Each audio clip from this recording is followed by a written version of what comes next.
Well, hello everyone, and welcome back to Into the Darkness, the show where we talk about all things horror. And we have this is the second part of a two-parter episode today. So before we go any further, we will be discussing the film Fright Night today, but this is part 2 of talking about it. We're about halfway through the film, so stop right now if you haven't watched the previous episode, and go watch that first, and then join us back here. I'm Steve Fitzgerald, and I'm joined today by my amazing co-host, Sarah Lynham. Hello, Sarah, how are you?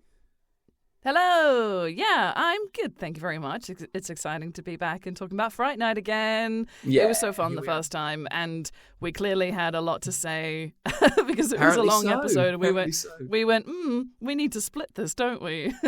I think yes, that was Fright Night, the second half, which we are calling part 2, but not to be confused with Fright Night Part 2. It's still the first film.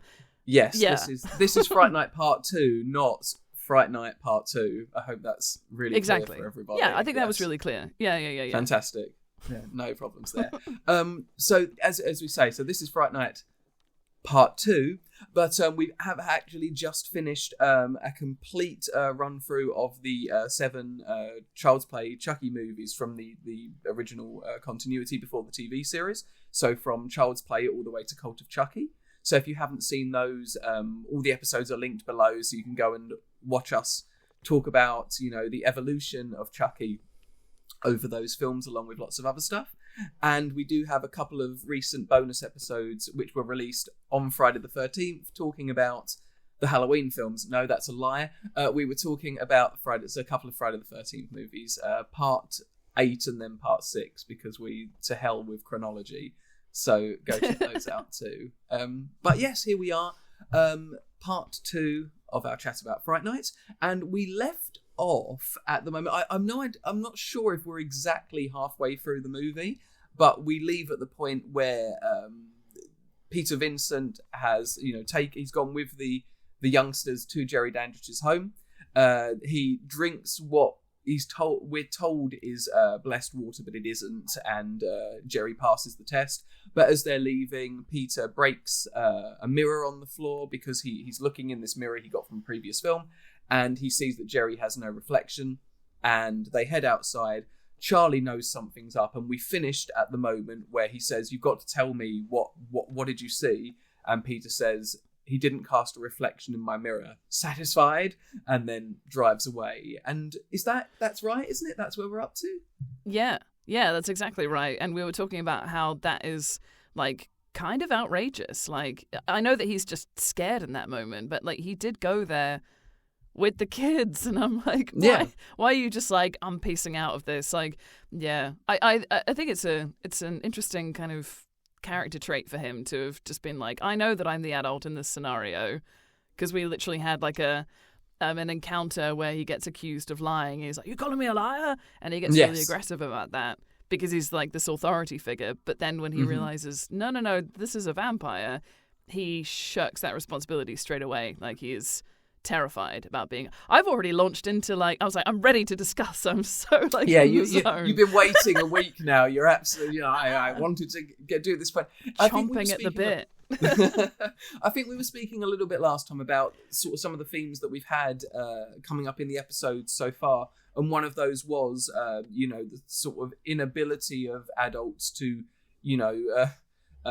help the children in their lives that are going through things, but also their lack of understanding, their wish to not believe them, that when you're young, it's seen that, you don't know best, we know best in the world, this can be and this can't be. And this sort of seems to be I guess in cinema, it is this sort of long running conflict, isn't it? Between the old and the new, between the current generation and the generations that happened before it. And, it's just a reflection, I guess, of society and the sort of rebellion of teenage years and the perceived conservatism of, the generation beforehand. Yeah, there's a lot of that. Even in the films that we've looked at through the podcast so far, especially Nightmare on Elm Street, and certainly in some of the certainly in Bride of Chucky as well. it's an interesting common thread, and I think it aligns perfectly with the horror genre anyway, which feels like it's rebellious in its own way. So we're basically getting a here are your authority figures, not always necessarily parents, like even sometimes like literal authority figures like police or politicians, anyone that's sort of like imposing a sort of this is what the status quo is. The minute that the story is exploring something outside of that, those characters become not always antagonistic, but they certainly get in the way, or they're a reason why something doesn't just get stopped in its tracks. It's a really cool thing that's like shown. I think it's still it's probably less of a thing nowadays, but certainly throughout like the 80s and 90s, that felt like a pretty solid theme. Yeah, I guess it's been, now, there's, I don't know about replacements, but there are other parallels sort of, because whether or not, I guess, about the sense of like the parents' belief in what their children are saying, but also the sense of protection that an adult is meant to give needs to be removed for the horror to be horror. I think it's in a way, like mobile phones in films nowadays. There needs to be a way, a navigation around. Well, can we remove the mobile phone from the equation because it's a device that can help, that can give navigation, that can contact someone who can help you, and these are threats to the threat, aren't they? They're the thing that needs to be removed so we can be scared. And yes, I guess it's stuff like that really. And with modern day with the internet and stuff like that, can you if we remove what you're seeing really what you're seeing, so I guess maybe that has become maybe a little less prevalent because we have other things there as well now that have not replaced but joined the mix or to be addressed. Yeah, definitely. So there we go. And we're kind of still at the end of the last episode there, aren't we? So we've decided this episode is just going to be finishing up the last episode, and then we'll go to part 2 in part 3. Everyone following? Marvelous. So he drives off, and we'll call it a day there. No. So they are left, the 3 of them, on the street. It's nighttime now, and Amy lives further away, and they decide they're gonna walk Amy home first, which is they want to make sure that everyone's okay, so they head off, and as they walk off, Ed decides he's gonna leave, and he's gonna head off down the one sort of alleyway you definitely wouldn't head down after a creepy situation. Although I guess for Ed this has just been a kind of cool evening so far. Nothing particularly scary has happened. And he looks like he's had a great time so far. He's just, he's gone around to this really opulent looking house, and he's met some people who have like been really friendly to him, and like I feel like he probably doesn't have many other friends other than Charlie and Amy, even if he can call them friends, because they're they're kind of cruel to him a little bit. But like I feel like Dandridge and Billy were like really nice to him when he was in the house. They're like, "Oh, come over, come round sometime. It'd be really nice to have you over." Jerry says, sure. I think Jerry says to him, "Oh, Ed, we've probably got a lot of similar interests. What with being into horror movies and the occult, which is yeah. I mean, I'd have been like, okay, cool, that does sound like a good idea. To be fair, so." And Ed decides that he's now going to leave the 2 of them and head off home. But, Charlie says this isn't okay. They have a bit of an argument, and Ed says, vampires aren't real. And he heads off. And then he plays a sort of a cruel joke on Charlie here. Moments after he vanishes, he starts screaming, and they run to help him, and he's cowering in the corner. What did you think this was a gag at first, or did you think something had actually happened? I thought something had actually happened. So It's very kind of Boy Who Cried Wolf, I feel, which is, I mean, unfortunate, but I guess, it's a nice kind of way of showing that Ed has like a fun side to him, and and I guess like trying to dispel some of the the fear of what, I mean, that alleyway looks absolutely insane. Like, why would you go down there? He chooses to go down there. We have a little joke about how, no, everything's fine. So I think we kind of get told, oh, yeah, everything's going to be fine. But yeah, I did genuinely think something was going to happen to him, because I think we clock that Jerry knows that Peter Vincent saw or didn't see him in the mirror, rather. So I think there's a chance that, you know, Peter Vincent said something to the three of them, and now they're concocting some plan. Yeah. So it could be the perfect moment for a vampire to come and capture him in an alleyway. But that's why I thought, that's exactly what's going to happen. When that's not what happens initially. Initially, I was like, yes. Everything's fine. Everything's fine. Great. They're all going to go home. I wonder what will happen next. Like, yes, but then what does happen next is exactly what he's just cried wolf about. Yes. So he has, after sort of, Charlie's annoyed. Amy seems to find it quite funny as well, actually. She sort of laughs about it, But I guess, they have, as you say, they have been quite sort of enamored with Jerry now. She's certainly, they're both, I think, feeling a certain way about Jerry, really, at this point. Yeah, and definitely. And he, you would, I guess, he's charming. He's, got a cool house, I guess. And so but Amy, she heads off with Charlie, and Ed heads off down the alleyway. And then we have what is, a proper sort of stalk sequence, isn't it? In a way here, although, and I really like how this moment sort of builds dread for Ed, that he sort of he doesn't believe all this, but just through, at first just the environment he's in, but then seeing Jerry, who is now sort of casually walking behind him, the threat becomes very real. This isn't almost like a supernatural threat. This is I'm being followed by this guy I just met, and I'm a teenager, and this is, and it feels like a very sort of real world horror at first, this chase scene here.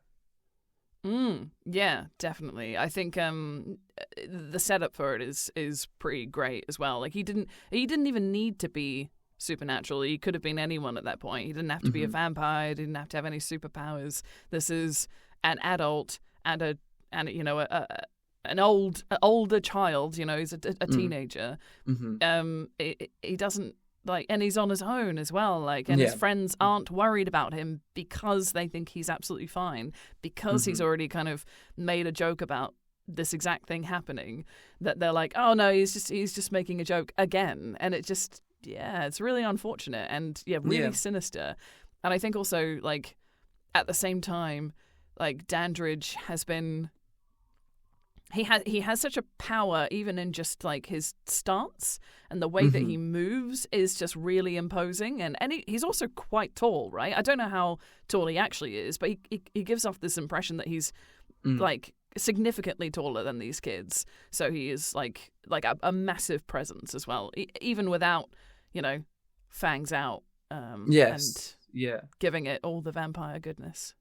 Yeah, I guess normally you see when there's sort of this is a chase sequence, but there is a sort of that element of the stalker about it, because he's moving slowly and Ed starts to move faster, but we know that it's inevitable, they'll catch up. But the way he looks is so different. He isn't in sort of his bestial sort of monstrous form here. He's just himself, and that so it's playing with the subverting that element of it, that you're being chased by this visually monstrous creature. And we also get here when Ed gets to the end of the alley and he's sort of trapped there. There's a moment, and I've always read this as this is the vampire, because we see the vampire as a bat later on. We see the vampire as a wolf later on. But here I think we see the vampire as mist, don't we? Because this sort of mist rolls in, and you don't see him transform from the mist, but from where he was, it moves in and then sort of dissipates, and then he's behind Ed, and Ed is, he says, "Hello, Ed," I think, and Ed cowers into the corner, and he's at this point absolutely terrified. He's cowering away from him. Yeah, it's amazing to like see all these kind of vampiric like elements of transformation because prior to watching Fright Night and having not actually watched that many vampire films, but just having a general knowledge about them, like it's surprising how much you kind of just soak that in through just representations of vampires and in other things that aren't even classic horror. But like I didn't realize that there was a wolf version, and I feel like I kind of knew about the mist version, but I'd never actually seen it in something. So this was very cool to then to realize that that's what was happening. That was very cool. Well, I think we spoke a bit about Buffy last time, didn't we? And from what I remember from Buffy, there is no sort of animal transforming, is there? In that, it's not even. I don't even think we get any bats either. No, like I think it's just either monstrous looking or human presenting is essentially. But I guess what you this get. was around. This is sort of post Anne Rice, an interview with a vampire, and I think that's the point when we start going right. So they've got all of the sort of, I don't know, like sort of divine elements, but we're going to move away from the, certain bits here. I mean, we spoke about this in the last episode, but that what we really like about Fright Night is that it does play with those original sort of Hollywood vampire conventions that appeared in the early 20th century, and that's super cool. So and this is along with Ed's big scene later on, which I'm sure we'll talk about quite in depth. He's such an interesting character because the deep sympathy here is so very real, and when Jerry's saying to him here, you don't need to be scared of me. I know what it's like to be you, to be different. No one's going to pick on you or beat you up anymore. I'll see to that. All you need to do is take my hand, And we've spoke a lot about the queer subtext of this film, and the elements of that in here. And here it really does feel like not only is Jerry talking to him as an outsider who loves sort of horror movies and stuff, but I think the parallel is too obvious to ignore here. It feels,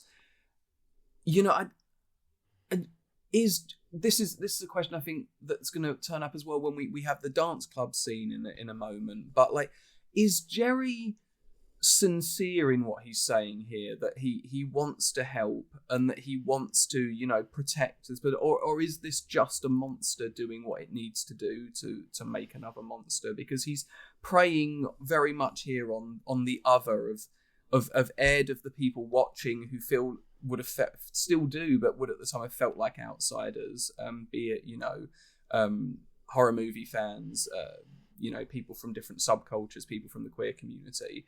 And that's I guess that's what I'm asking: is Jerry sincere, or is he a monster that's doing what it wants? That's a really good question, because I also wonder about, like, alongside that, why is it that he is only seemingly wanting to transform Ed and Amy, but is more than happy to just bring in people from the street to drink? Like, I feel like it's interesting that he's chosen these two to become essentially part of his gang of vampires and increase in their number, and not just drink them, like, because he could do that. And I think that it's maybe there's something to be said about choosing them specifically, because certainly with Ed, like, it's really obvious throughout the whole film that he has like an alternative like characterization. He's not the classic boy next door. He's not how Charlie has been presented to us. But I do think like Jerry has this like, it's like he wants to offer the choice in the same way that he offers to Charlie. He's like, I will give you something that you don't have, a choice. Like, there are several moments throughout the film where I think we see that he isn't 100% a monster. Or maybe what's interesting about vampires specifically is that they still have this human element to them, so they're able to like have a bit more than just I must increase my number or I must drink blood. Like, it's more complex, it's more interesting. So I think that, I don't know, in my opinion, I think that Jerry is trying to offer something else. He's not just doing it because he has to. He's not just doing it because more vampires equals good. Like he sees something in these people. Certainly with Amy, I think it's more to do with her resembling someone from his past and the love that he has for that person. Whereas with Ed, it feels very specifically to do with the fact that he is like, he feels other, and he's like, I know what that is, and I know how to make you feel like you have control over that rather than it being imposed on you from the outside. Yeah, I think it's nice to see it, because in most films where the monster is a monster, I'm usually like, great, that's what I want. I don't want complex, like, kind of added layers. But like, I think maybe it's something specific about a vampire, because I feel like for sure, it's the human presentation of it. Maybe, I don't know. Yeah, I think it's that. But there's also there's an allure to vampirism that with other monsters is sort of, for the most part, is kind of lacking in a way. No one wants to be a zombie, I guess, or with werewolves, for instance, which do have sort of parallel running historically in terms of folklore with vampirism. The transformation looks painful, particularly in like Hollywood representations, American Werewolf in London, stuff like that. The act of becoming the wolf and having zero control over oneself, and maybe even hurting the people that you love.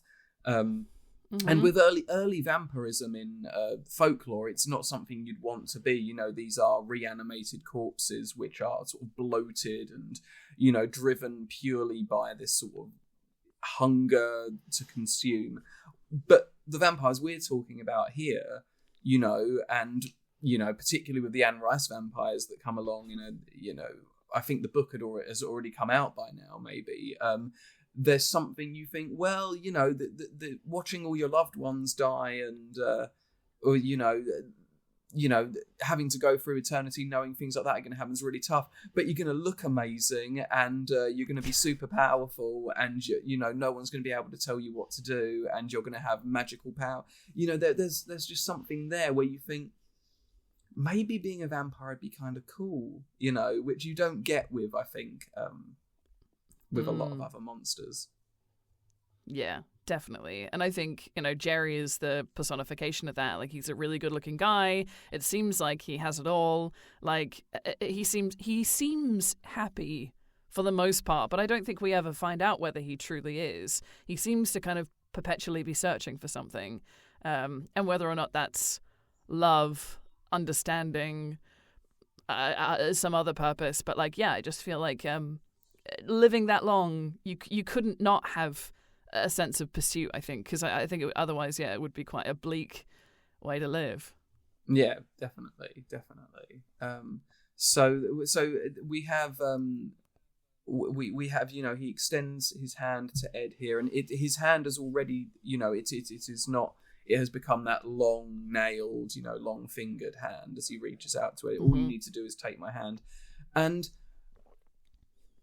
this element here of like choice, and it's something I thought about, particularly because I watched the film twice before we did last week's episode, and I've seen the film probably as much as I've seen any other film. I've seen Fright Night, I've seen it a lot of times, and I really did focus in on these thoughts about choice and whether what Jerry is giving people is choice, and the parallels that has with modern day,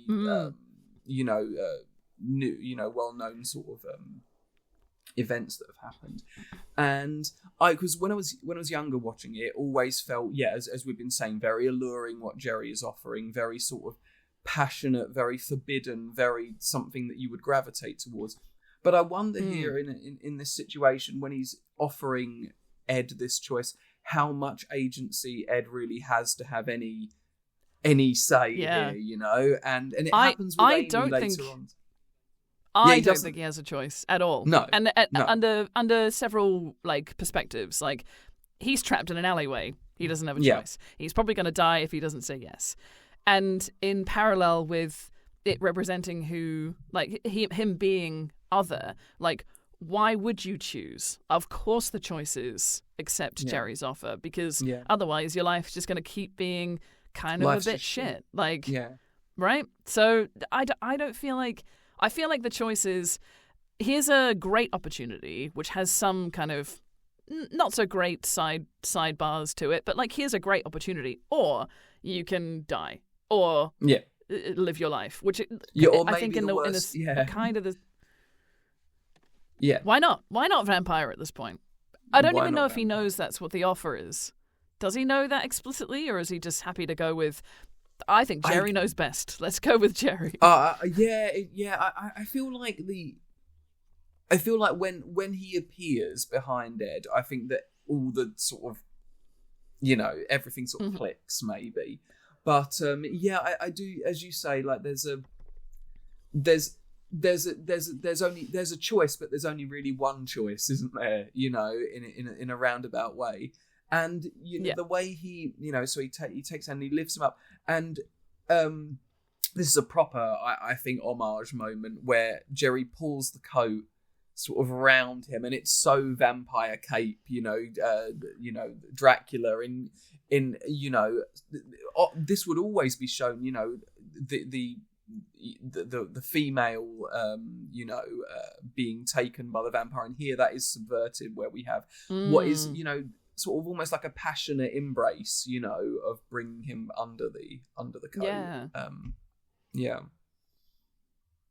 Yes. So it's nice that we actually get a lot of moments of alluding to Jerry not exclusively being sexually attracted to women. I think there's a lot of, but I guess it's more difficult to be explicit about that in the 80s. I like that they're still putting it in there without going, by the way, he's definitely bi.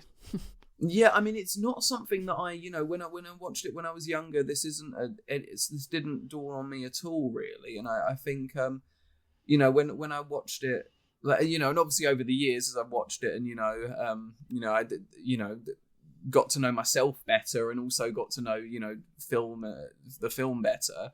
When I watched this again the other week, I watched it with Paul, and I said, is it, because I've seen the film so many times, I find it almost impossible to go, can I objectively understand whether this is overt or not, And I said to him, so him and Billy, is it like blatantly obvious that there's something going on there? And he just said, oh yes. It's because for me, I always knew it as, he was just the guy he lived with. It was just the guy he lived with, because that's all I understood it to be. Whereas now, I think everyone that sort of watches it now is like, oh, come on. Like, the film is the film is obviously saying what it's saying. That they just can't show it that way in the film there. But I guess, if he said, and you're saying that it feels quite sort of intentioned, so and it does to me now, of course, in the last sort of 20 odd years of watching it, I've been like, oh, this is living Carpenter, isn't it? And that's all it is. And he's got a lot of woodwork to do. This is, well, don't we all? And Ed gives out a scream here, and we now cut back to Charlie and Amy, and he's still concerned. He sort of says, oh, what's going on? She says, oh, stop it, evil. It's not funny. We're not falling for it. And as you say, boy who cried wolf. If he hadn't done it the first time, maybe they'd have gone back, but would it have mattered really? Yeah, well, we knew we knew Jerry was there, so yeah. I guess that might have been the end of the film at that point. It just takes all three of them out in one go, and then he just kills them all, and then that's it. Yeah. And now we have another sort of. This is all one long stalk scene, isn't it? Really, we have that's broken up by him, sort of taking Ed there, but then the focus becomes Charlie and Amy, and they head through the streets. It's all very intimidating, and eventually they see him coming after them, they go to walk away and he's somewhere else. He's in front of them now, so he's not hiding even from Amy now. Sort of who and what he is. This is I'm coming for you, and there's nothing you can do about it. They eventually get their way into a nightclub by climbing through the quite nice restaurant that this apparently bustling nightclub has. Maybe that was more of a thing, but certainly that's part of the 80s vibe. I've never been to a nightclub that has such a nice kitchen attached to it. Yeah.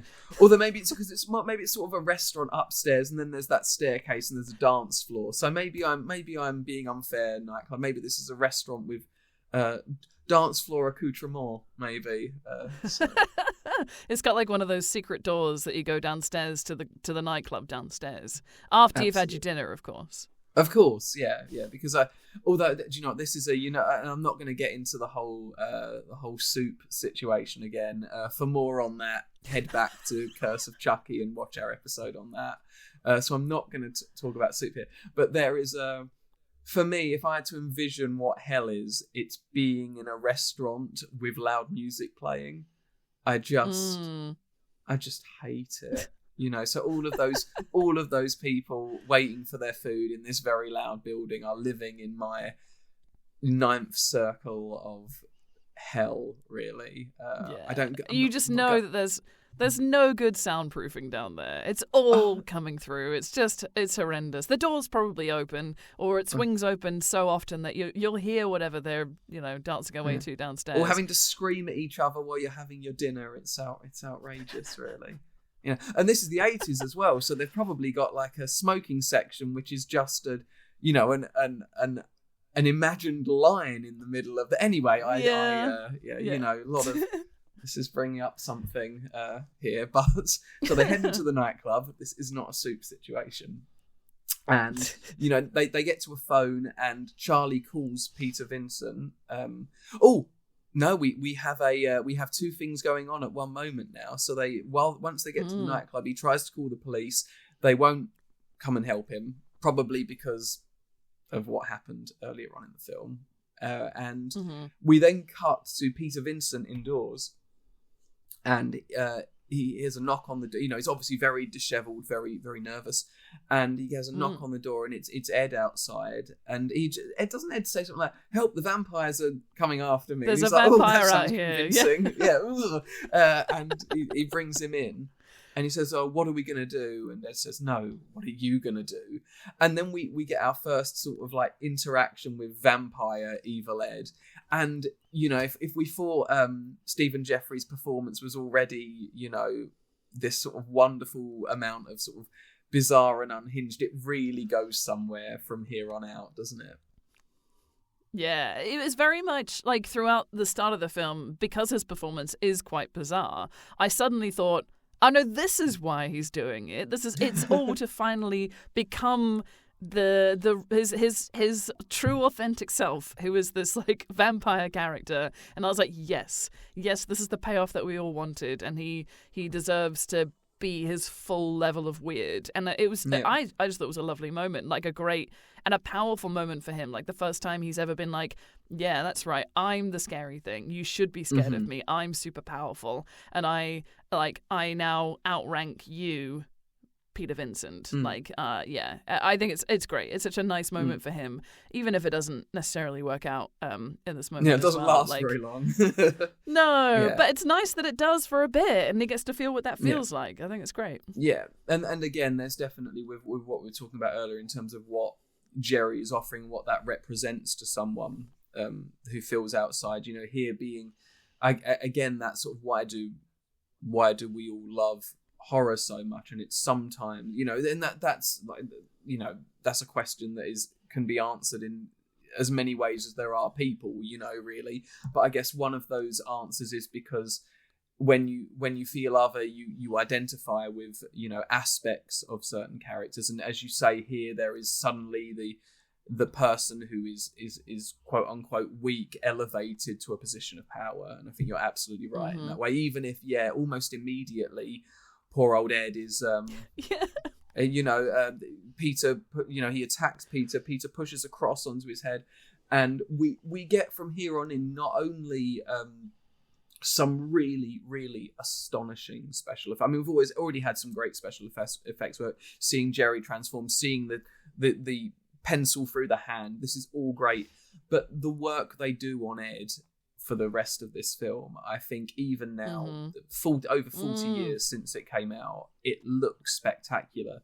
And the detail is like, the cross is pressed on as it's pulled away from his head, and he's yelling, some flesh sort of comes with it where it's melted, it's corroded where it touched him. And then when we see this close-up of him here, there's just like a tear running down his face, and it's just spectacular attention to detail. What does, is that tear because it hurts? Is that tear because he's immediately been, after, being promised so much, immediately pushed back down again? Is it because he's now been mutilated? It's a hell of a moment. How what was it like seeing that sort of moment for the first time? Yeah, it was brilliant. Yeah, I mean, exactly what you were saying. The level of special effects, the practical effects in it are so good, and this kind of there being a use of crosses throughout, and it being like, does it work? Does it not work? It depends on the way that the person is feeling, who's wielding it in the moment. That was kind of really interesting as well, because I was like, is this going to work? And it does. And I think, Peter Vincent at this point is fueled by absolute terror to know that vampires exist. So suddenly he's like, what am I going to do? I need to, do something. And it's remarkable that it does work. And some of that, I guess, might be because Ed is only just recently turned, so maybe doesn't have as much power as someone like Jerry does, and is a bit more susceptible to this stuff. But to actually, and then when obviously the cross gets pulled away, which is brilliant, this like the pull of the flesh is great, but the actual marking that's left there, this full on like indent in his forehead, looks incredible. Yeah, I couldn't resist posting a picture of it on our social media when I was talking about our episode coming out, because I was like, this is such a great image. Yeah, and you used the quote from this moment, right? So the master will kill you for this, but not fast, slowly. Yeah. Yeah, oh, it's great, isn't it? And I just think like we are treated to such amazing performances throughout the film, and Ed, now that he's become this he was already kind of larger than life, but it's almost like a prophecy fulfillment of him actually becoming the level that he needs to be at to marry the energy that he has. That against Peter Vincent, who is also amazing. Like it just it's such a it's electric watching them perform together, and then we get another moment of that later, and it's just like, come on, like brilliant, absolutely brilliant, so good. Yeah, absolutely. And I think the way he looks here, one of the most iconic images from the film. When I think of this film, I think of, obviously you think of Jerry, but really you think of that the poster, I think, which is so unusual as well. It's such an iconic poster, such an iconic image there. But then Ed's face with the burn, the cross burn on it, I think is just equally burnt into my brain, really. And so Ed, he reacts to this. He jumps out of the window because that's one of those things that monster people do to escape in film. They jump out of windows, and so we then head back to the nightclub, and I just want to read my note that I've got here for this moment, which is so I've got 4 words. It's split into 3 sentences, and I've got the dance, sweater, seduction, and I think that kind of maybe sums it up really. Charlie is trying to get help. He calls Peter.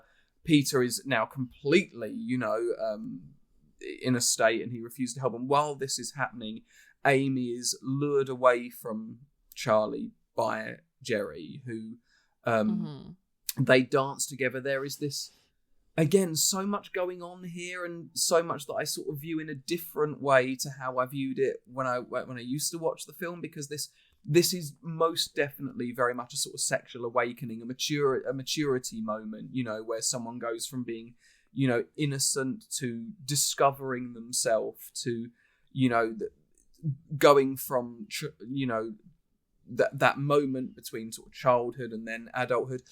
And it is all of those things, but it's also a moment of, you know, for want of a better word, sort of, I guess, kidnapping, isn't it? You know, this, because she's having all of these things and they're all very genuine, but equally she has no choice really whether she has them or not. You know, she tries to get away several times and he looks at her until she gives in almost, you know. So there are two things going on here. There's that very real sense of desire, but also, you know, what is he doing? What is his goal here? How does that feel for you? Because that's, you know, this is sort of I've sort of come to this after so many watches, but how does it come across to you on a first time watch?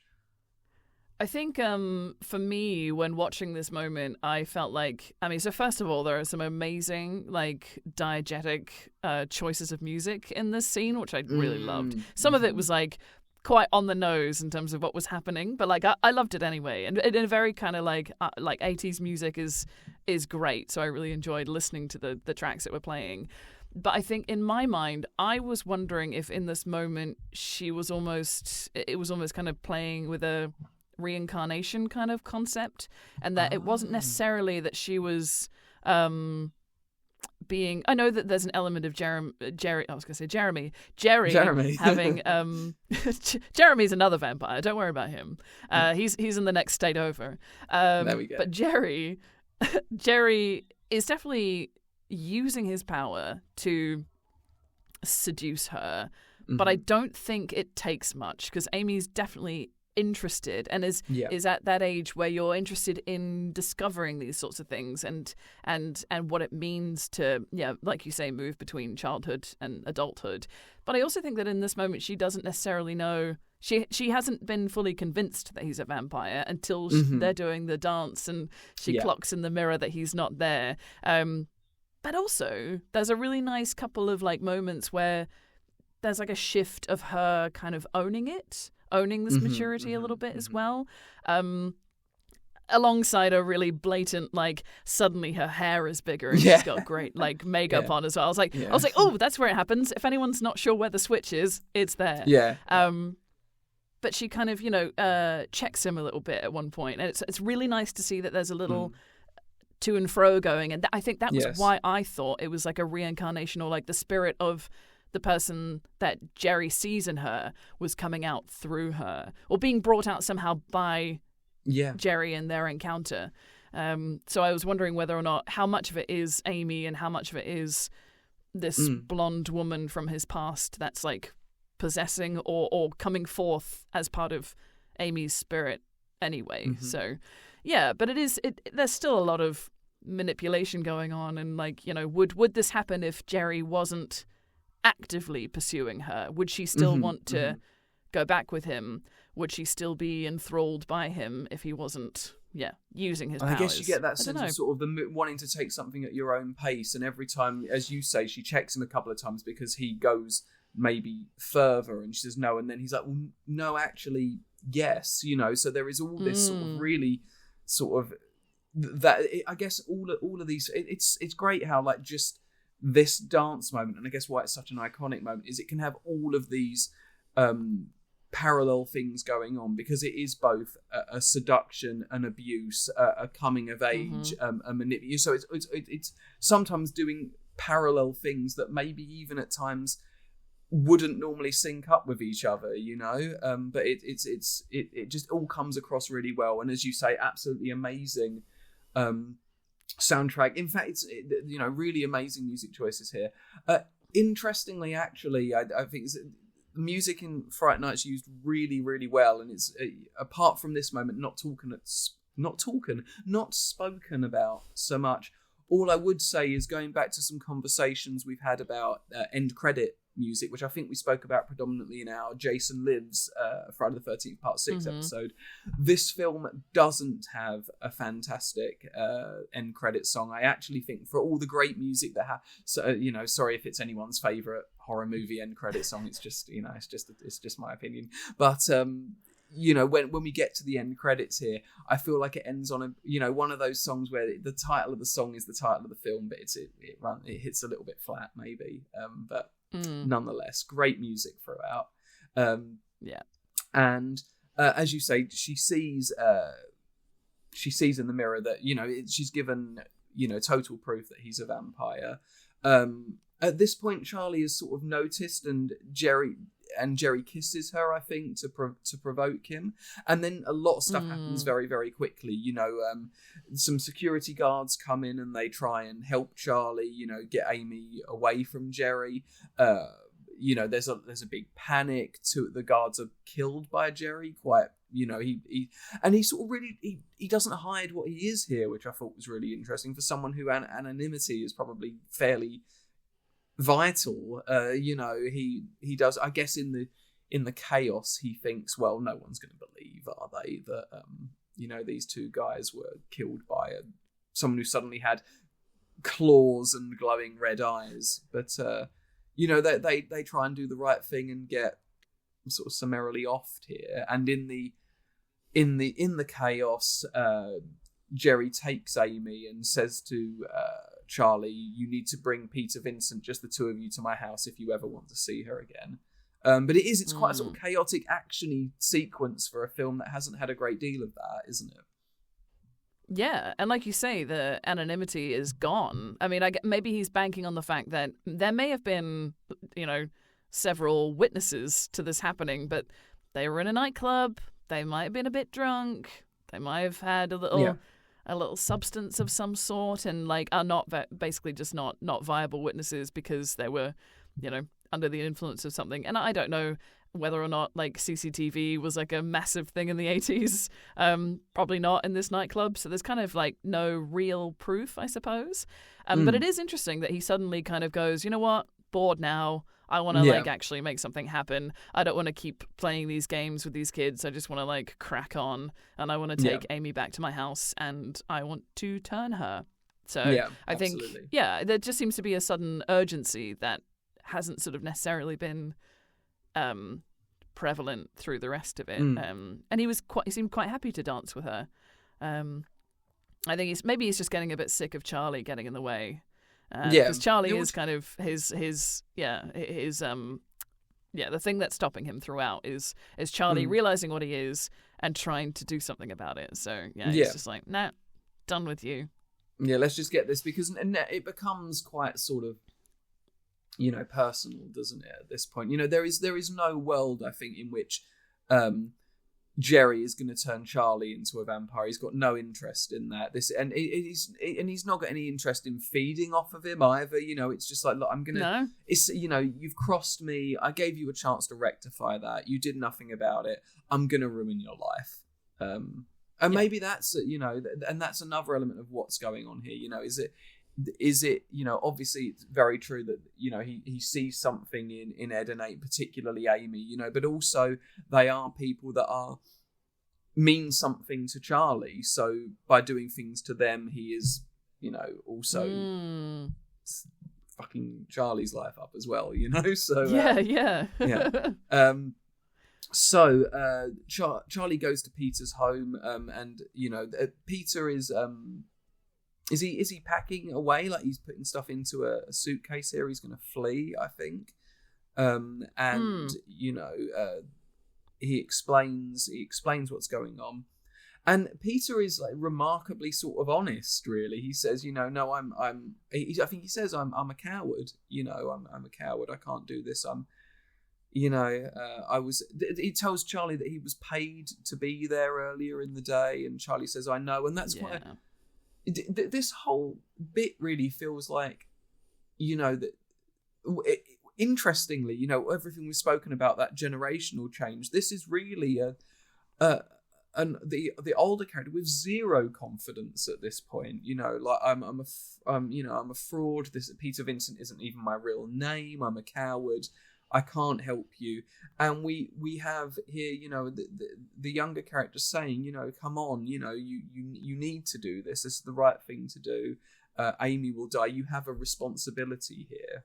And it's sort of really is lovely performances between the two of them. I mean, Roddy McDowall here really, both of them really sympathetic, even though at this point he is kind of, he's the person you sort of hope you wouldn't be in this situation, that you're trying to back out of it.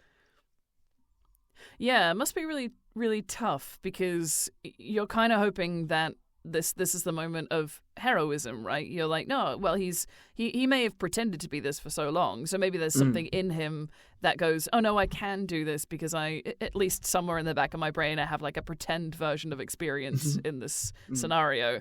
But like, yeah, the fact that he just completely shies away from it, I think for me, I figured what would happen is we'd get a payoff where he would show up at the perfect moment, and that's what we would see. So that I always kind of thought that was how it was going to go. Like he would have a moment of redemption at some point. But it's nice to see how vulnerable he was in this moment, and for Charlie to kind of be forced back into the lead where he's he gets a little bit thrown around in the last few scenes where he gets discredited, he gets he's basically treated as like he's not even a barrier for Jerry. Like at this point his status is super, super low, and yet he still comes back and is still trying to get him. And I think that's so admirable, and that's kind of what you want from Peter Vincent. But I guess it wouldn't work in the same way. It doesn't give Charlie as much agency if he was able to just rely on Peter Vincent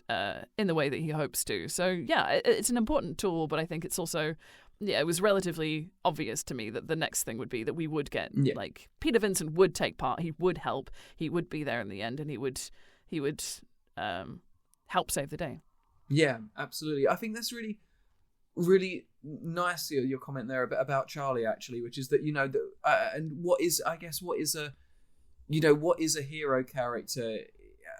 I guess it's someone, as you say, they endure, they keep pushing for what's right, even if they're not the strongest, the most creditable, the most, they throughout it all, he is driven.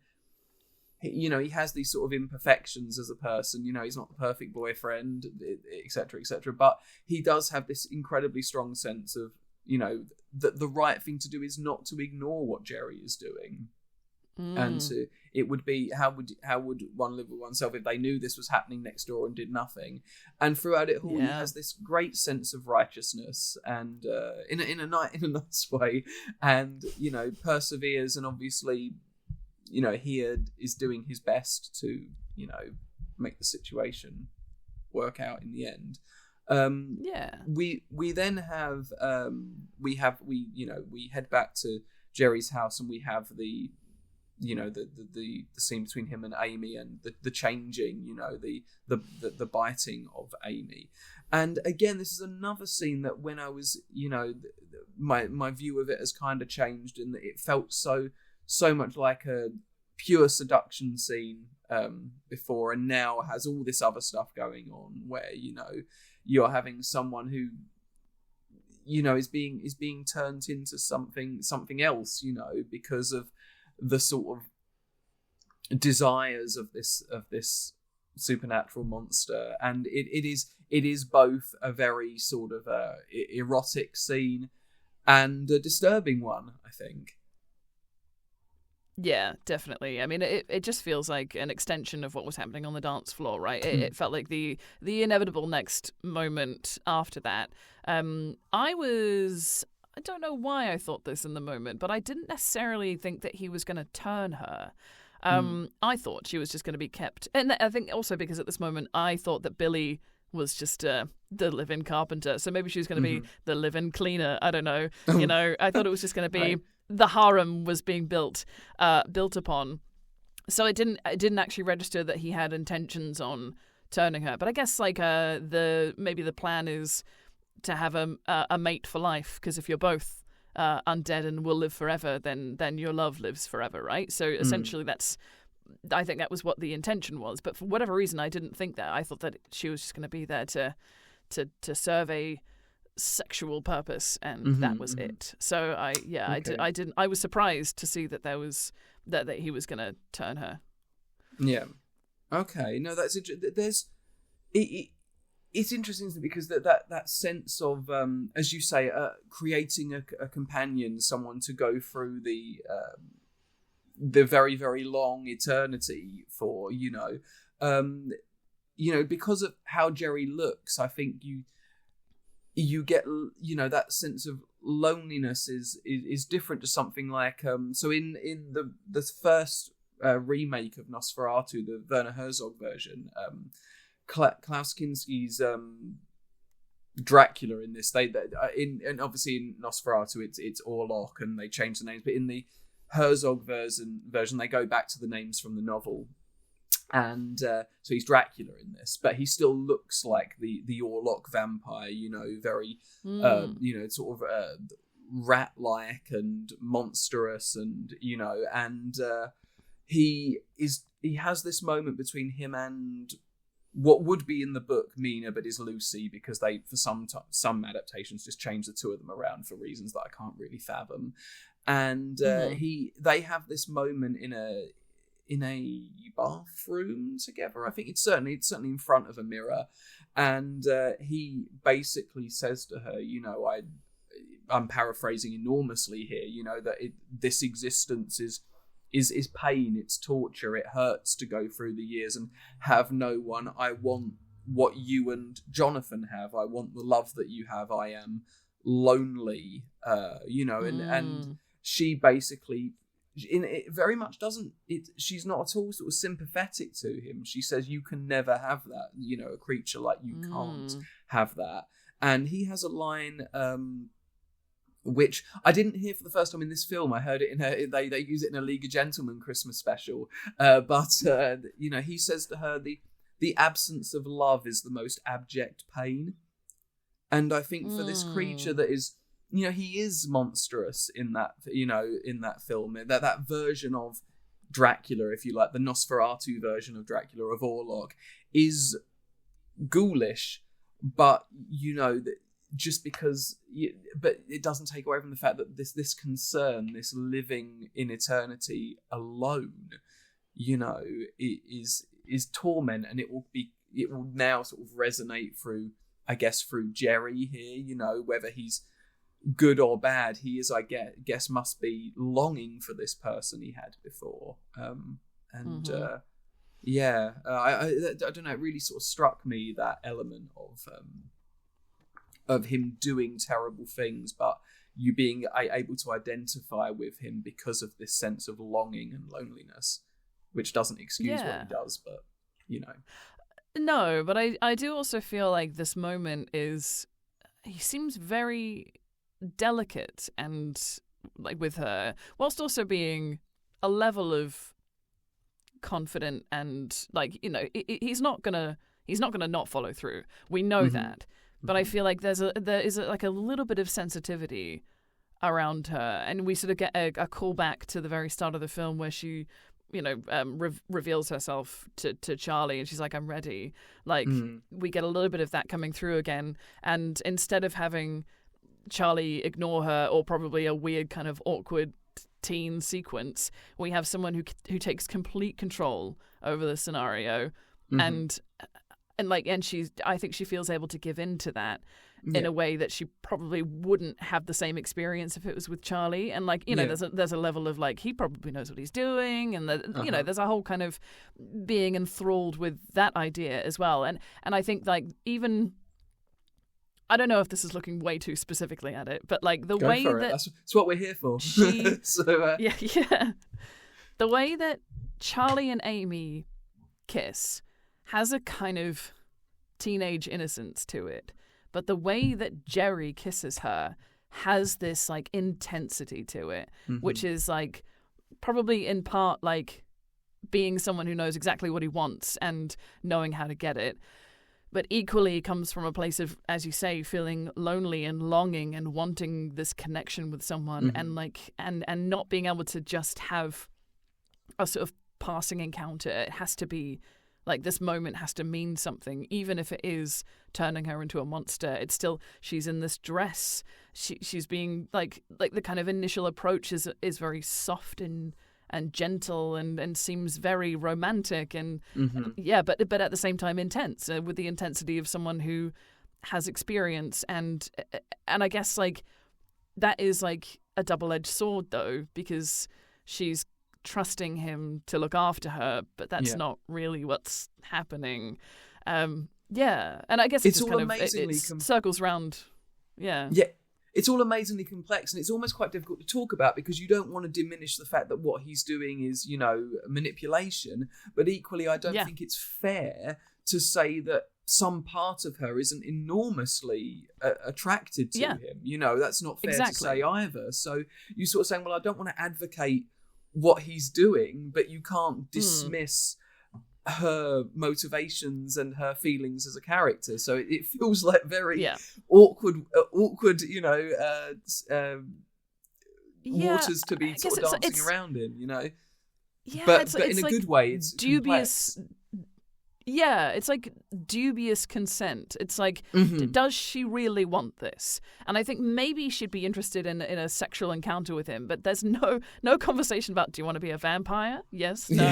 She doesn't get given that choice. That is imposed on her. But I don't think she has any qualms whatsoever with making out with him, with fooling around with him. Like, I think that's the part of it where it gets a little bit confusing, and like she doesn't necessarily know exactly what his intentions are, and her presumed intentions are, maybe he'll take my virginity, maybe we'll fall in love and be together forever, and yes, but not in the way that you were expecting. So it is quite I agree, like it's a bit kind of like we're walking around because we don't really know. Absolutely, and I just think all of this and it's so great to be able to take these moments, where the film is doing so much, without talking about what it's doing. It's just letting the moments happen, and there's all this, really, as we say, complex subtext going on between the characters. I did think then, actually, when you were saying about, Jerry's reasoning behind why he'll change some people and then others, and to wildly misquote Tiffany Valentine, maybe he'll bite anybody, but he'll only turn someone that he loves, and so although I guess it's tricky. Even the concept of love in this moment is, I think he's a little bit blinded in this moment because, I completely but agree. As a general thing, I think absolutely he turns the people he wants to because of the specific choice to turn them, as opposed to just like arbitrarily building a vampire army. Like, that's not the plan. It doesn't feel like that. It's interesting. You always think there's maybe some sort of because things like this, they don't elaborate on what the rules are for vampires. How many vampires are there? Are they meant to make other vampires? In things that go into it more depth, like like the Vampire Chronicles. They have a lot of books to build on this, what is okay and what isn't okay. But here we're just left with this isolated vampire. Although the sequel will explain that maybe he isn't totally alone in terms of connection. Yes. I don't think we're going to have any time to really get into the sequel other than just mentioning it at the end, but I would highly recommend, if you haven't seen Fright Night Part 2, to watch it, because it's a really, really great sequel that doesn't get anywhere near enough love or attention because of rubbish distribution rights that it had when it came out, and a terrible release history on home media. Anyway, so this is probably a good moment actually to talk about. So when we get, when he bites Amy, and she has, we have this really, amazing image of the blood running down her back. It's probably good to talk about that. How vampires are generally speaking, they're such an enduring monster because they are very good at paralleling the society that their depictions are taking part in. And with this film, it's hard to not look at the time it was coming out and talk about vampirism as a threat of sort of blood contagion, and at this moment in time, they're dealing with the AIDS crisis and the threat that that contact with someone in this way, in an erotic way, can lead to to illness and to death. And I think this is a theme that's very, very prevalent in films of this time period, particularly mixing in a sense of sort of strong sexuality that was maybe not as prevalent before. And in earlier films, you had things like the threat of disease in films like in the original Dracula sort of novel. There's an element of the threat of the other coming from outside where you live, and a fear of immigration, and the ideas that this person from another land will come and destroy the society that you live in. And also in Nosferatu, the sense of this, not too long after, we had a flu pandemic, and there is a sense of rats in that and the threat of plague spreading. And here we have a similar thing happening with a sexual element of contagion and illness. And vampires just seem to be very, very good at reflecting elements of society in that way. I guess because we're talking about sort of long-running sense of vampire films, is that something that comes across in that way, or is it more something that I guess you would take as sort of looking at the genre of these types of films as a whole? I think specifically with this film, it wasn't something that registered for me, but that doesn't mean that's not something that I think is prevalent in the genre anyway. I think we don't necessarily find out where he's come from, I don't think. No, and also I think he's presented as like not necessarily otherized in the same way I think. No. Some of the other depictions of vampires are like they come from like a faraway land, or that there is that. Yeah, I feel like there's less of that in this film, but that doesn't mean it's not evident. It might have just been something that didn't ping for me whilst watching it. I don't think this film is dealing with that particular element of sort of that is something that was very much prevalent with the society when Stoker wrote Dracula and the sort of fears of the time. And I think at this point, with vampires are really that metaphor for the hidden dangers of blood, and what can happen with intercourse at the time period, really. Especially because there, I don't know if this is like a common thread in terms of ways of siring, but like a sort of reciprocal blood giving and taking. So the sire vampire will take the blood from someone, but then there has to be then they will give some of their blood back. And I think there is that transfer of that is definitely alluding to the dangers of that, and certainly if you're watching something around this time in the 80s, it would be hard not to. I think it would be hard for people to not be thinking about it when watching it, and I think because I've watched it in 2026, absolutely, that's not something that has even registered for me. And I imagine that audiences back then would have had that thought too, and the fact that the blood was so obvious on the back of her back. I think it's I think you can't examine stuff like this without thinking about when they were released in the first place, and how it could have been perceived. In the same way that there's no, we were talking about how there's no blatant there's no obvious commentary about Jerry being interested in more than women.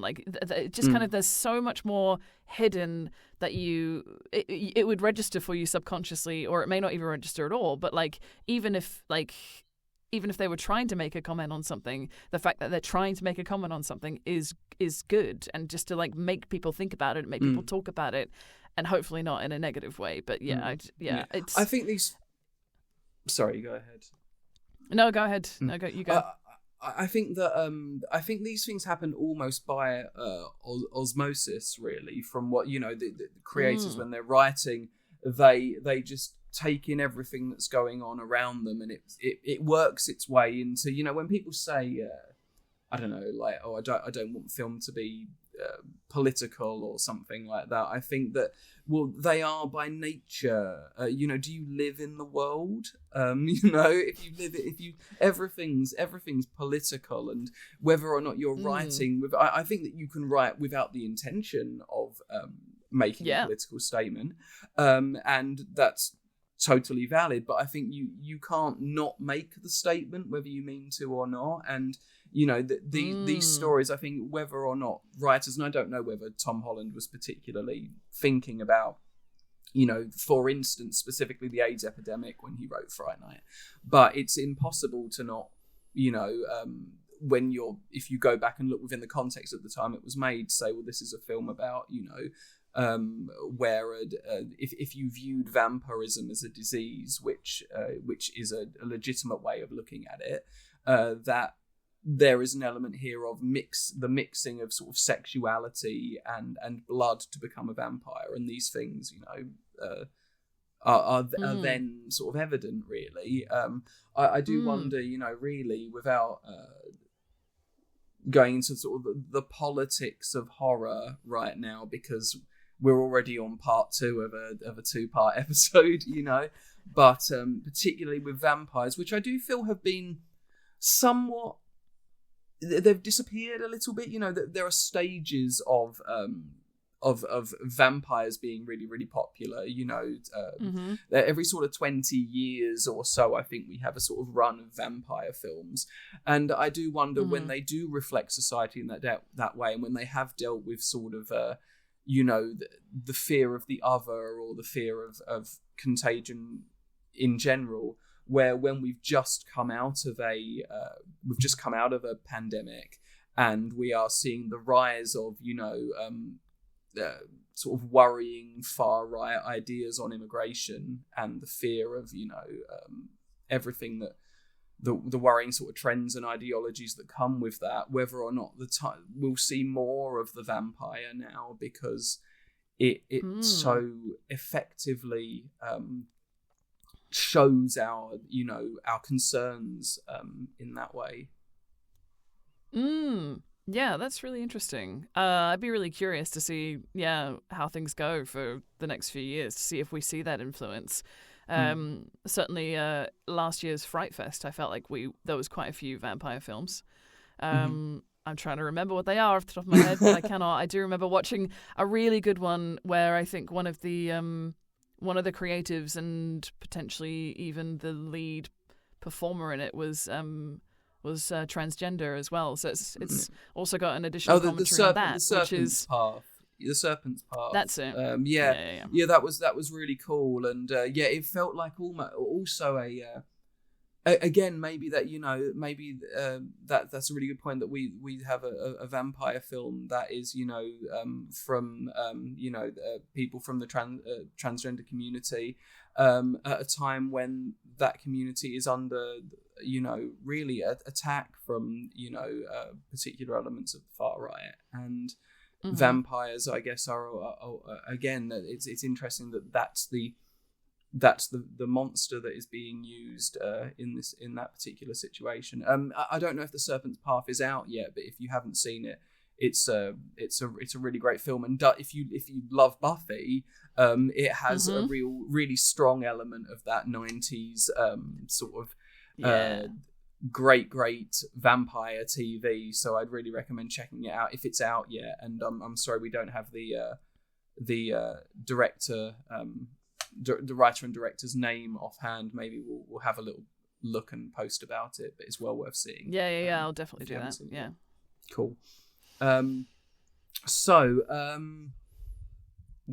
does that leave? All right, so we there we go. So we go from Amy getting bitten, and a long talk about the metaphor of the vampire in society, to Charlie arriving outside the house, again doing the right thing, planning to go in by himself, and as you say, it couldn't have been any other way. Peter decides he's going to come and help too, and he arrives, Carrie, with his vampire kit. I don't know if I mentioned this last episode, but I think that the general consensus is that the vampire kit in this film is the first example of a vampire kit being in a vampire movie. And even though you would expect that this is something that maybe Peter Cushing was carrying around with him in the Hammer films, or it's a general sort of Van Helsing, piece of equipment, it's actually something that has now sort of appears and is sort of,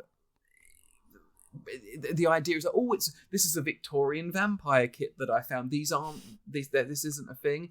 It's just such an iconic piece of equipment that now it's sort of retroactively appeared as a piece of vampire lore. But apparently this is the first instance of seeing a vampire kit in film. That's so cool. I had no idea. I also love that it's in a box as well. Like, it's not like a it's not like a cloth wrap kind of thing. It's a full-on box, which I feel the sturdiness of that kind of makes it feel more like reliable and legit as well. I guess also maybe like it's to protect. It's probably a weapon as well. You could probably like wield the actual box itself if you needed to. Yeah, so it's weighted down. It's got, for the other enemies, it's actually got 2 concrete blocks in the bottom of it. So if you swing it hard enough, what do you can't hurt me with that. I'm human. So why my initial concern there, just thinking about it, is like, what are the dimensions of the vampire kit? Because I worry about vampire hunters who want to travel inexpensively. Can they take it on as carry-on luggage on Ryanair?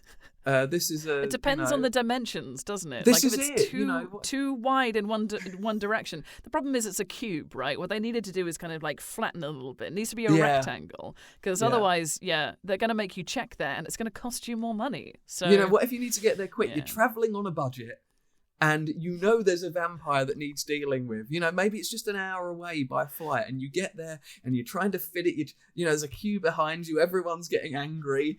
The staff are adamant. No, we're over. But you need to put that in. I can't put it in hold. I can't look. Hang on, I'll take a couple of bits out and see if do I need the wafers? So these I wonder are if there's like concerns.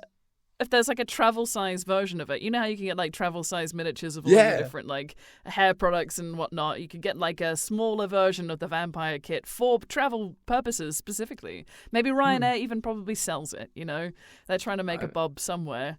Absolutely. Well, if they can, he's in the queue waiting to put it through the scanner. I'm sorry, that holy water is 150 milliliters. You can't take that through. It's 100 milliliter. Oh, come on, please. The world's at stake. My friend's gonna die. No. I'm sorry. Could you take that round and put it in a plastic bag, please? You're like, oh, for goodness sake. You don't think about these. These are genuine concerns that should be thought about particularly for the beginner vampire hunter that maybe doesn't have access to, Where? How did I what get you should there? do is don't bring your vampire kit with you. Buy it in the place that you're going to. That's my advice. Of course, they do them duty free, so it's okay. He said, just buy it at the other end. Come on now. Like, this is ridiculous. Yeah. Don't bring your own. Get one when you get there. It's fine. Perfection. There we go. Right. So I think that's a good place to end the episode. No. So let's carry on. So they go inside. Peter has travelled by car with his vampire kit, rendering the last 5 minutes of conversation completely irrelevant. So they get inside,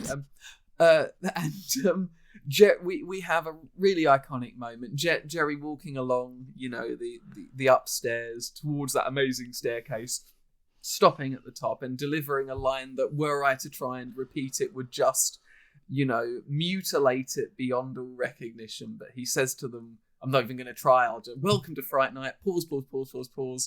For real. Which, perfect perfection. Marvelous. So good. He even does like a little impersonation of Peter Vincent at this moment, right? He does like a little Fright. No, Nate. I'm not going to do it. I thought I was going to bring it out. I was like, Did you do it for me? He's going to do it. I'll be memed. So they. No, if people are still with us after the last 5 minutes of cabin baggage restrictions, we're here for the long haul together, everyone. And Peter, you know, he tries to take control here. This is his moment where I think he feels he's going to, you know, I can't keep letting this kid do everything for me, you know. This is my moment. And does he say back spawn of Satan, which, you know, if I had £1 for every time I've heard that, you know. He just, you know, you expect at this moment, because the cross worked on Ed, that this is going to be, you know, a big moment of power for him. And it absolutely is not. You know, he's just laughed at, and he you know, he's... Jerry says to him, "Oh, really?" And he just reaches out and crushes the cross. And it is explained that for this to work against a vampire of Jerry's caliber, you have to have faith for that to work on me. Was that a big surprise, a big shock for you? Especially considering it had worked so well on Ed. Although I think the mention of it having to have faith in order for it to work comes up Ed earlier. says it earlier on. So Ed says you must have told faith. Yeah. So I was, there's a lot of kind of like, will it work, will it not? And I guess it kind of aligning with like how much of your classic vampire stuff is going to work on Jerry. Like, you may have watched all the films. Does that actually mean anything? Are you actually going to be able to like stop someone of Jerry's power with a cross? But yeah, I think Peter Vincent, was probably just relying on the fact that it had worked in the past. But he clearly, I think I'm remembering this correctly, he is wearing several different religious symbols on a necklace at this point as well. So he's got like he's got like a one of the is it the palm, the upside down palm, and there's a few other things on the necklace. But I was like, see, you're just doing it because you're like, oh, religious symbol, that'll work. Like, that's not, you can't just go, here's a coverall. Like, you do have to have he's genuine faith. Yeah.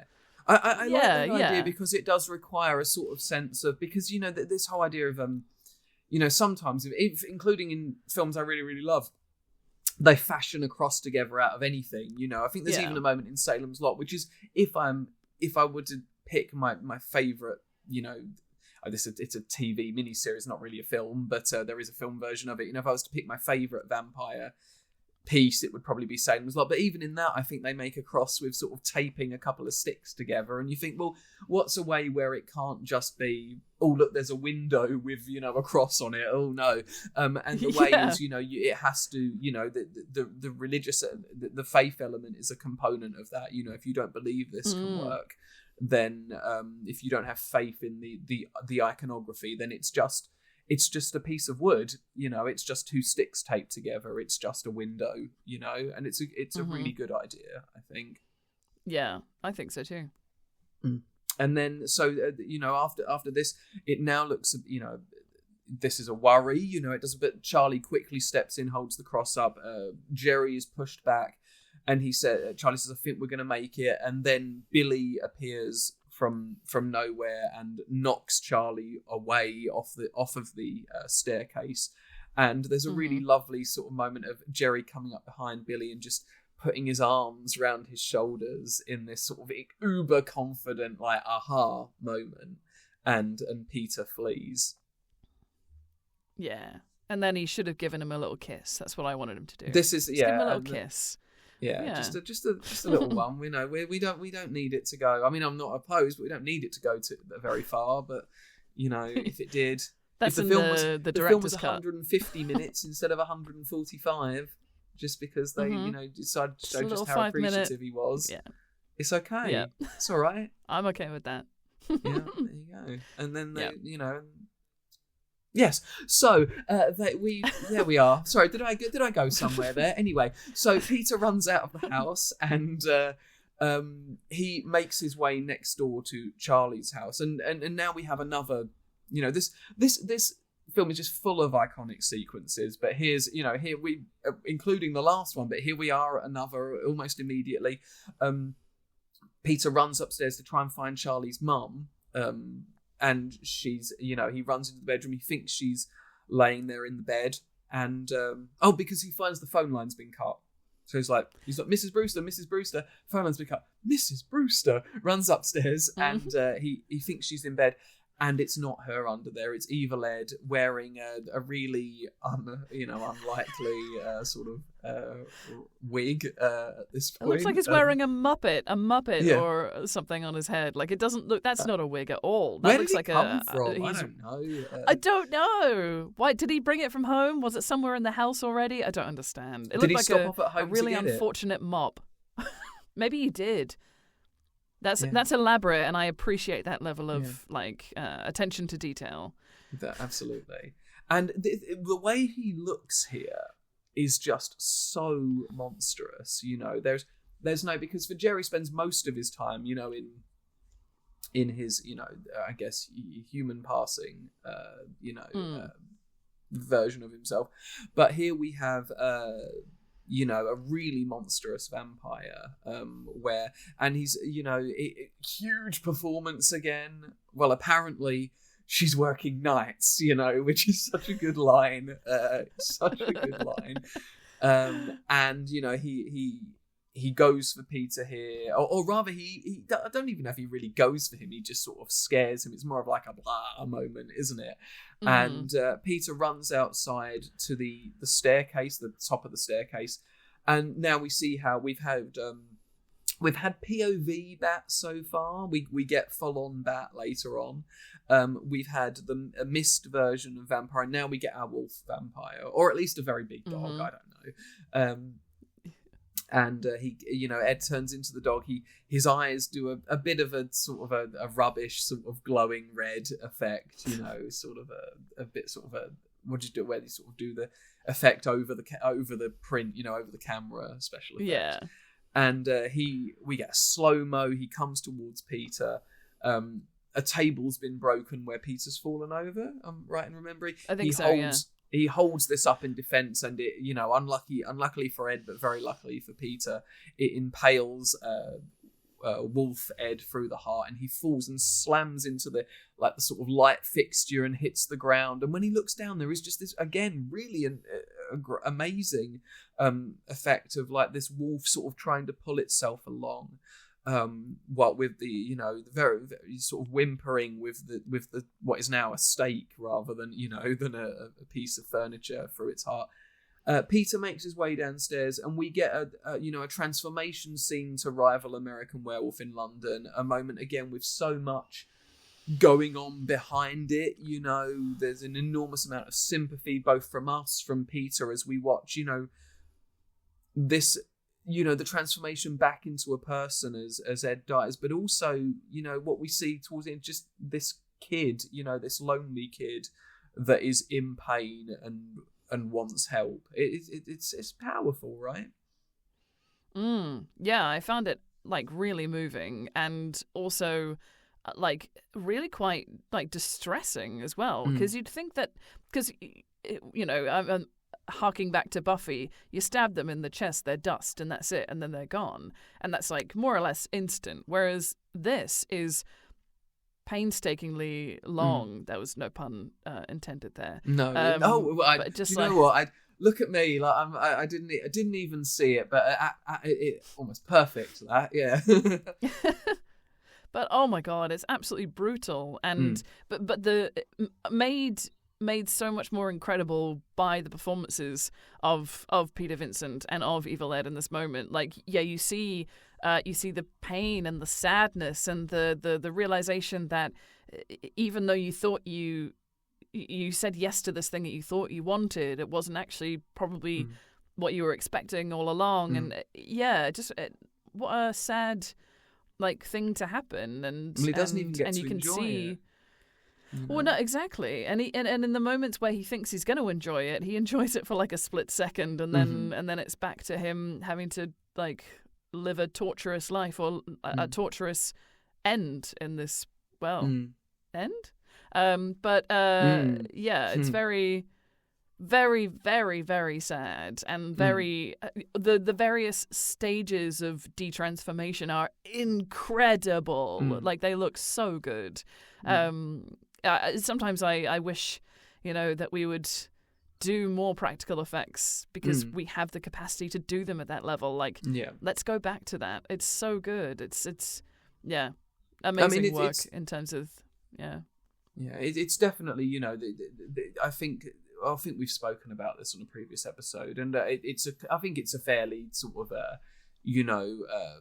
I think a lot of people are in agreement, really. I don't think it's a strange that we would prefer there to be a little bit more practical effect going on. I do think there's maybe a little bit of a switch towards that, as people are sort of getting fed up with the intangibleness of CGI is cool and it can be used really, really effectively, but now that we're at the point where the entire scenes are CGI, where rather than and it's not just about what's good for us, it's about what's good for performers as well. And I remember watching Aliens again a little while ago and just thinking, all those actors are walking through a set that looks like that. It must help so much with the immersion of the piece and feeling like you're getting lost in it, whereas now it's a tennis ball and a green screen, and I think that's a shame. But I do think there's a certain tide turning. I know that a lot of filmmakers, not just in terms of special effects, but in terms of just wanting to make stuff in a more authentic way,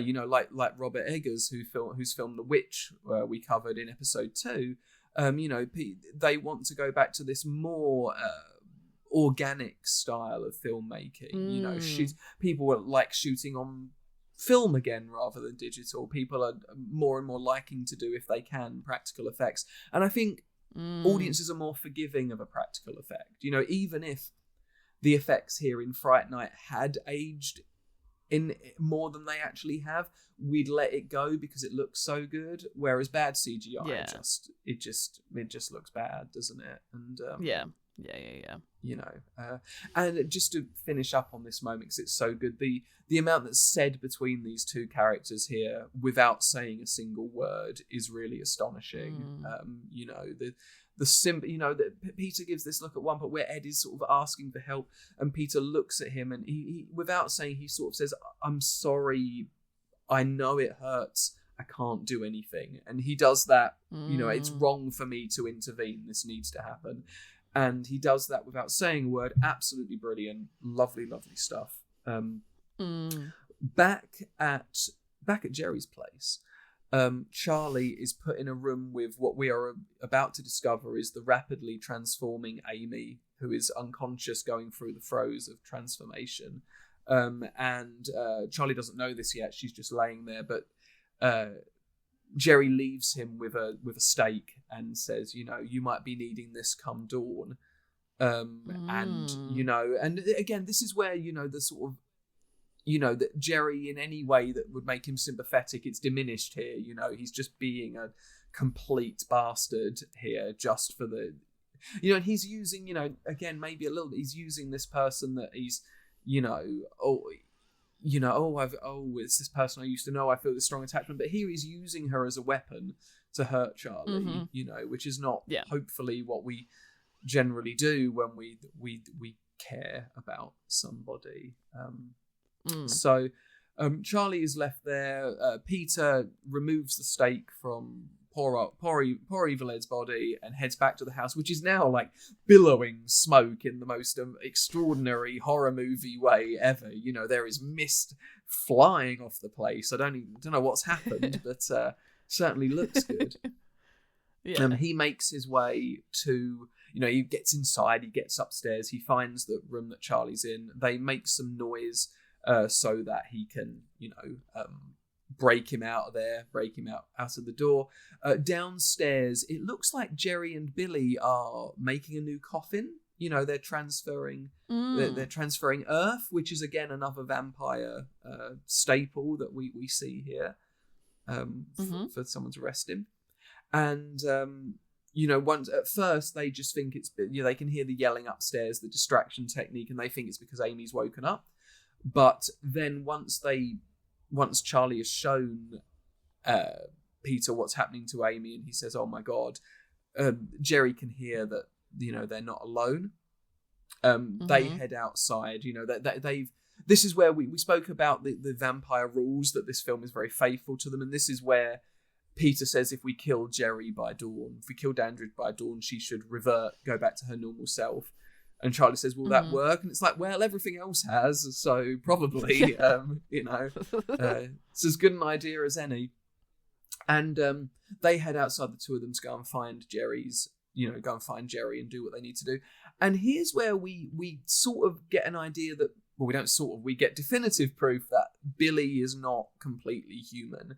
We have this standoff between him and Peter, where Peter holds a gun to him and says, "Don't force me to shoot." He shoots him in the head. It would kill anyone. And then he's back up. Now, I know we spoke before, and you said that you assume that that Billy was maybe a familiar or something. Which again, when I watched this, I had no idea what Billy is or isn't. When he stood up again, like, it's confusing, right? Because there's no definitive answer as to what Billy is. Yeah, and I still don't think I know. Like, he's undead of some sort, but he can go outside, so he's probably not a vampire. I don't know. Like, yeah, he's got some sort of supernatural abilities. Yeah, it's hard to know, and he takes basically an entire 6 bullets to the head and chest, and is still completely fine. Yeah, it's wild. But then he's killed by a stake through the heart, which is obviously the vampire thing. And again, amazing special effects. The melting of Billy here just looks astonishing.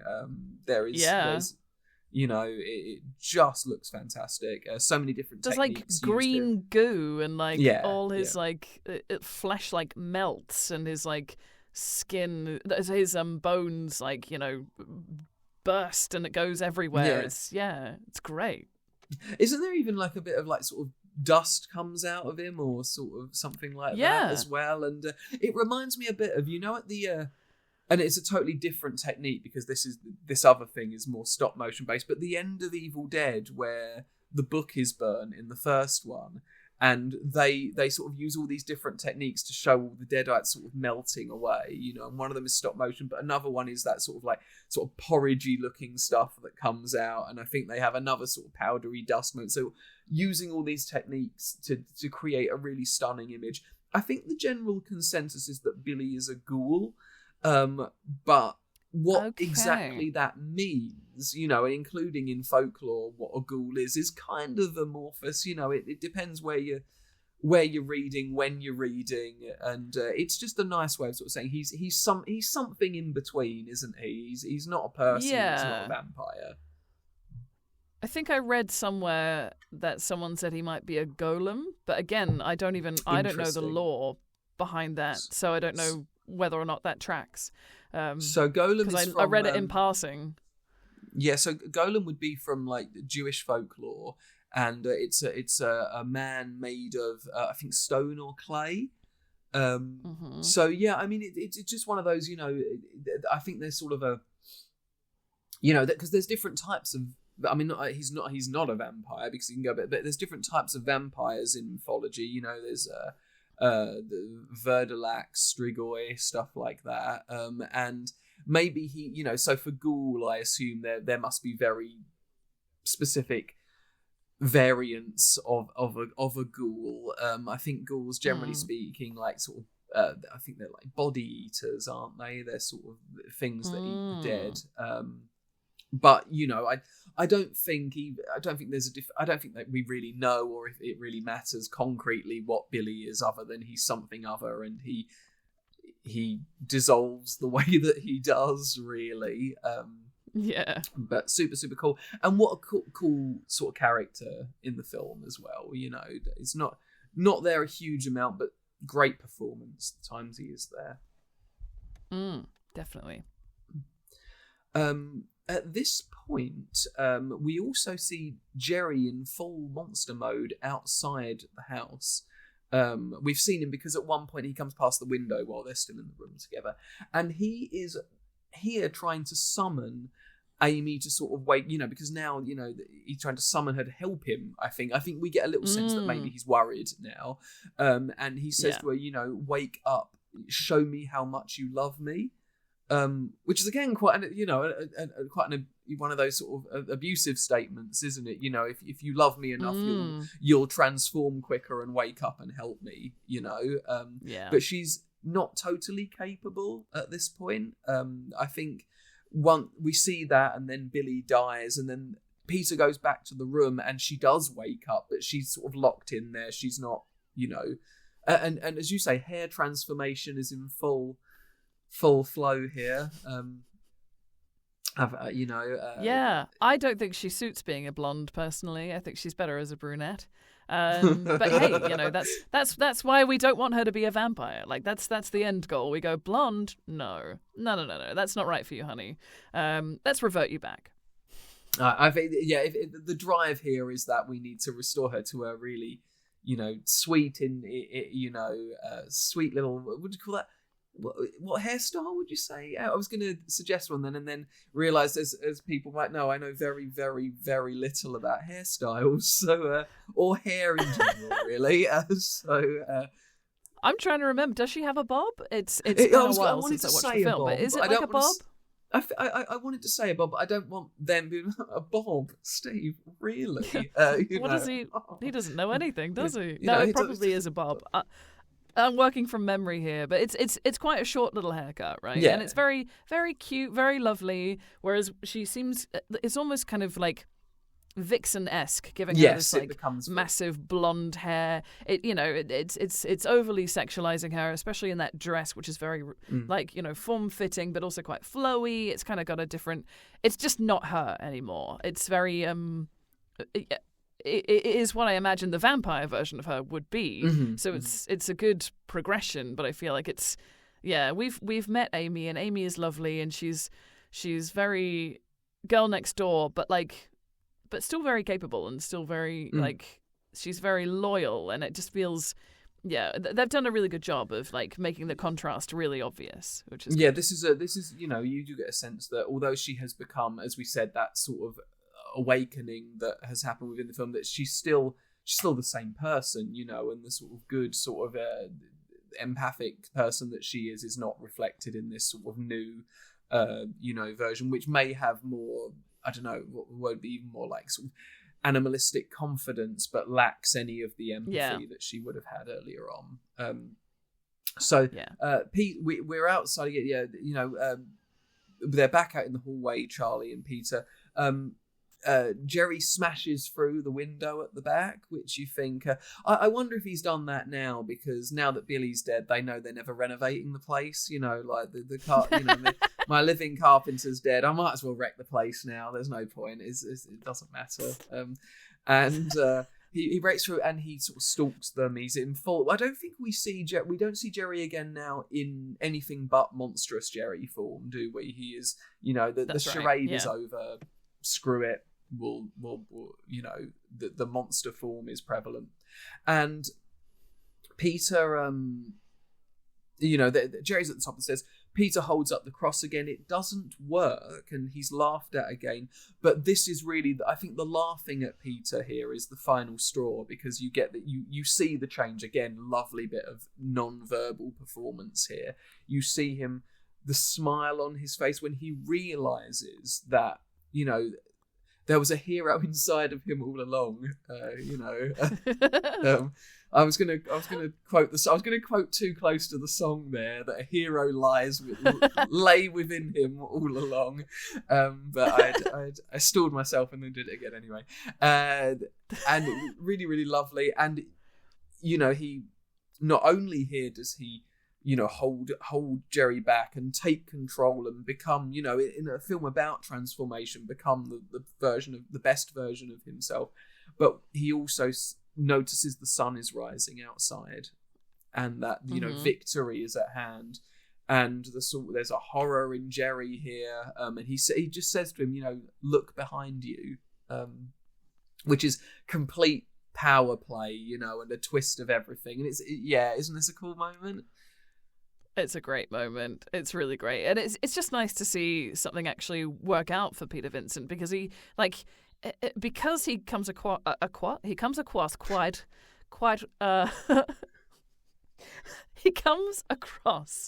quite pathetic in these moments when these encounters are happening. Like he's scared, and I think even like the killing Ed is kind of accidental. Like it's just kind of a luck. Like he doesn't really. He's not actively controlling his fate at any point. He's just kind of like he's trying his best. But this is one of the first moments where he goes, "Aha! Well, I know I can get you because you can't stop the sun from rising." Mm-hmm. And so I think finally he feels like he's actually stepping up and being who he wants to be. And yeah, like you say, it's all about transformation in all its different guises. And we see Peter Vincent actually becoming the hero that he was, that was inside him all along. Mm. Yes, I was going to quote more of the song then, but couldn't think of any more of the lyrics. So why even bring that up?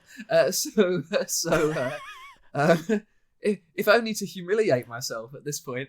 And so the sun comes through. Some of the sun touches Jerry at this point, and we get a flight across the room, and we see the shadow of Jerry morph into this absolutely massive. There's a Reddit group I think called Absolute Units, and I would say at this point this is an absolute unit of a bat. Wow. Yes, you wouldn't want that coming at you out of the shadows. Absolutely it's almost as big as the wolf when Ed was a wolf. I'm like, how is it? Like he was like when it's like attacking Peter. It's like a small child, like a toddler, but with wings and a toddler wouldn't. I'll tell you something else. Wouldn't fit in Carry On. I tell you that it would be absolutely no chance whatsoever. Exactly. That's how I'm going to measure everything from now on, in units of Carry On luggage. Will it fit and Carry On? Would you have to pay extra to bring it with you on a Ryanair flight? This is it. I feel like I was going to say, I feel like we're specifying Ryanair here, but, I don't know how bad I feel about that. But maybe we'll say EasyJet as well, just why not? But, yeah, why not? Yeah, why not indeed? They, as you say, the bat attacks Peter. He manages to clamp, something between its jaws so it can't bite him, and they eventually lifts its head up into the light, into the ray of light again, and it burns it, and it flies off into the cellar where we are rapidly. When I say rapidly, we are 3 hours into three and a bit hours into the we are rapidly heading to the conclusion of the 100-minute movie. So I think we've been going too quickly, personally. We've barely digressed. Yeah, so sorry for rushing. So they head down into the basement where our final confrontation is going to take place, and they're looking for the coffin. While they're looking here, as they're finding it, Amy comes down into the basement as well, and she's sort of hidden in the darkness, and she speaks to Charlie very much as herself again. Why did you let this happen to me? Plays on all of his fears about the situation, and as she sort of starts to win that over a little bit, we see a shot of her face, which is really I think what the face in the poster is the capturing this unbelievably ghoulish, monstrous visage that she has here, and it's a shocker, isn't it? When you see it, you think, oh my goodness, that is that's really going for it. It's incredible, isn't it? Like the size of her mouth is just enormous, and she is monstrous looking, but in the most incredible way. I was like that. I kept going throughout the film, going, oh, I think that's my favorite looking vampire. Oh no, wait, that's my favorite looking. Oh no, that. And then she comes out with that massive, terrifying grin. I'm like, no, that's my favorite vampire look of the film. Oh my god, I'm so glad that that's near the end as well. You don't get that early on, and then you're not going, well, it wasn't that massive I've seen the best grin, one, was it? Yeah. It's a film that just builds on that. Everything. It's just full of these moments that sort of up themselves and take it to another level. And here, this massive mouth, this idea as vampire as this insatiable hunger, really personified here in a very literal way. But she looks amazing. At this point, Peter has found Jerry. They've found Jerry's coffin. They've got it open. Jerry's inside, and as he wakes up, Peter starts to stake him, and you think maybe that's it. But then he does, again, super vampire homage here, where Jerry, just levitates all at once, in a line, which it's kind of a, it's almost a ridiculous image, that of the vampire sort of coming up in one go, and was also parodied in Dracula Dead and Loving It, the Leslie Nielsen Mel Brooks movie. Which have you seen it? Have you seen Dracula Dead and Loving It? No. Have you not? So I loved it as a kid, and we rewatched it again quite recently, and it's bloody awful. But anyway, there is a 5-minute sequence in it of like Dracula waking up in the daytime and walking about outside, and then he starts to burn and wakes up in his coffin, and he says, "Oh, I was having a daymare," and it's a really weak joke, and the setup is like 5 minutes long for it, and it's still fun, and I really, I think I saw it at the cinema like 3 times, Dracula Dead and Loving It, but it maybe doesn't quite hold up quite so well anymore. But love Leslie Nielsen, love Mel Brooks, nonetheless. At this point, they rise up, and Jerry is trying to pull the stake out, and he draws on Amy for help here in a sort of telepathic way. They look at each other, and with her helping him, he manages to sort of wrestle the stake out of himself. And you think, oh God, maybe that was it. But maybe that wouldn't have been the most fitting end, because the end he's about to meet is way more dramatic and impressive. They sort of, Peter and Charlie realise that as the sun is out outside, the windows that have been painted black, if they smash them, they can get the light into the cellar. So there's now a sort of cat and mouse chase, isn't there, through the cellar, until eventually where they're breaking windows, until eventually Peter is trapped on one side of with Jerry, and just when it looks like he's not going to be, he can't be saved, Charlie runs over and they pull away is it a curtain or a tarpaulin or something like that at this point, or maybe something some like boards that, yeah. or something like that. I can't remember exactly what it is, and the room is flooded with light that propels, which is almost like a gut punch more than a gut punch, like a bazooka missile hitting Jerry, and he flies across the basement. And is torn apart by the light. You see this sort of demonic skeleton underneath. The skin is burning away. And interestingly, Amy still tries to get to him, even though it would mean her dying. Charlie has to throw himself on top of her. How was this for a climactic vampire death at the end of the film for you, Sarah? It was great. I was really worried that because the sun was already rising that it was too late for Amy. I was trying to figure out where they were going to draw the line on the timing of that. And also because she kept throwing herself around in that basement. I was like, you are going to get burned. Someone's going to have to protect you. I was really worried that was going to be, sorry, we've lost both of them because you were too late. But yeah, what a great ending for Jerry's character. For him to be absolutely obliterated. He deserved it, in both ways. But he deserved the fulfillment of such a great ending, but also he needed to get gone. That was, his time is up. He's done enough damage. As charming as he is, murdering an entire neighborhood is, and how, who knows how many, and it does break a cardinal sin that I've brought up, a couple of times on the podcast, which is that, one murder, okay, but if you start to make a habit of it, you probably, it's not okay, is it? You've got to have a line somewhere. We're willing to meet you halfway, and if you're going to go past that line, then I'm sorry, we're breaking all the windows, and you're going to get got. Yeah, some vampires, they just don't know when to quit, really. No, I swear that's a line from something. I don't know. So we get this. Amy is restored to her human self, and we finish with a sort of epilogue scene of Charlie and Amy, on the bed together. They've obviously they've come of age in many ways during the course of the film, and they're enjoying a sort of healthy relationship here.